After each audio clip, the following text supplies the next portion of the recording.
ये बात है साल 1923 इजिप्ट कायरो के कॉन्टिनेंटल होटल की। एक अमीर ब्रिटिश आदमी बुखार से तड़प रहा था, जैसे मानो कोई उसकी सांस को दबा रहा हो। ठीक 1:55 में वो अपना दम तोड़ देता है। लेकिन उससे भी हैरानी की बात तो यह है कि एग्जैक्टली सेम समय पे पूरे कायरो शहर की लाइट चली जाती है। पूरे शहर में सन्नाटा छा जाता है। कुछ महीने पहले इस आदमी ने एक टॉम्ब यानी कब्र की खोज की थी और उस टॉम्ब के बाहर साफ अक्षरों में लिखा था, death shall come on swift wings to whoever disturb the peace of the Pharaoh. मतलब जो इस फराओ की नींद खराब करेगा, मौत उसे अपने पंखों में उठा ले जाएगी। पर उसने इस चेतावनी को नजरअंदाज कर दिया और उस टॉम्ब की गहराई से खुदाई करने के बाद करीब 26 फीट नीचे उसे जो मिला उसने पूरी दुनिया के रोंगटे खड़े कर दिए। पर उस खोज के बाद अगले 6 सालों में उस टॉम्ब से जुड़े 22 लोग मारे जाते हैं। इन डरावनी घटनाओं को दुनिया ने नाम दिया the curse of the Pharaoh.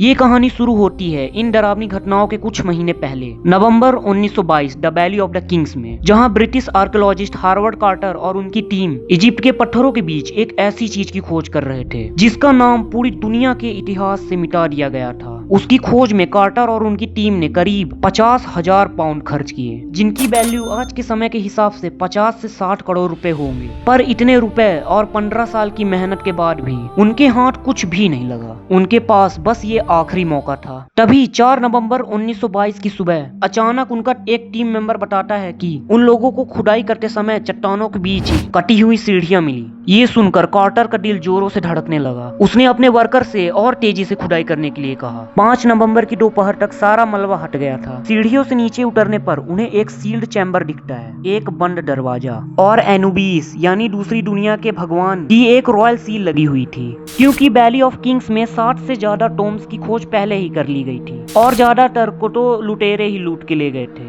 मतलब ये रॉयल सील ये इंडिकेट करती है कि इस टॉम्ब को आज तक कोई भी नहीं ढूंढ पाया था, चाहे वो लुटेरे हो या कोई आर्कियोलॉजिस्ट। वो टॉम्ब 3000 साल पहले जैसा था वैसा ही है। 4 नवंबर तक पूरी सीढ़ियां साफ हो गईं और अब उस बंद दरवाजे में एक नाम साफ दिखाई दे रहा था, टूटेनखामुन।